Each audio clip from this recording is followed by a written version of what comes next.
Alright guys, so there's this idea floating around that somehow the disorder of schizophrenia is in some ways a blessing. That these individuals have some type of insight into the world and understanding of the world that, you and I are unable to fully grasp or understand. They have a very unique way of looking at the world. And so they're blessed with this gift, essentially, of being able to see things from a different perspective than the average person.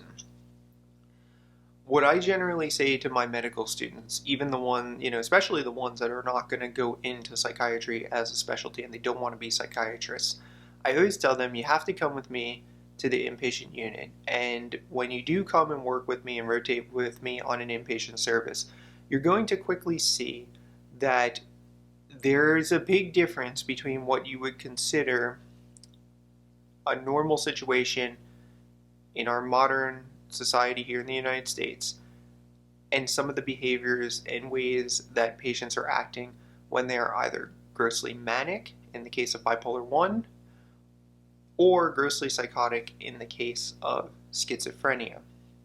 And once you see this one time, you'll be convinced that this is not some gift to the world, this is not some unique way of viewing things, that this is really in many ways a curse and a really difficult thing that this person has to deal with on a daily basis. So it only takes that sort of one encounter. And I know with the medical students that I work with, they often come back and say, yeah, Dr. Rossi, you were right. This is not, I couldn't possibly see how one would consider this to be acceptable behavior or normal behavior or a regular way of thinking. And what you have to remember is that schizophrenia largely is a disease of thought disorder, right? The person is thought disordered. They're not thinking correctly or clearly.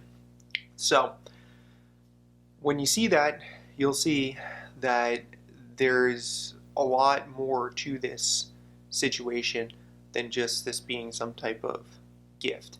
Now, people sometimes like to cite the idea that a lot of, so-called artistic geniuses or, so-called geniuses had schizophrenia, right? Ultimately, it wasn't the schizophrenia that caused them to create great art, let's say. It was the schizophrenia that ruined their careers. So it's a very different situation. And I definitely do not agree that somehow they were more creative because they were diagnosed or dealing with schizophrenia. Hey guys, Dr. Rossi, shrinksandSneakers.com. So thank you so much to everybody who's liked and subscribed to the channel so far. It's a big help for us to continue to know that at least we're providing some value in terms of the content that we're creating here. What I want to do is ask everybody if they like these videos, if any of this is helpful, if they have specific questions, to please like and subscribe to the channel.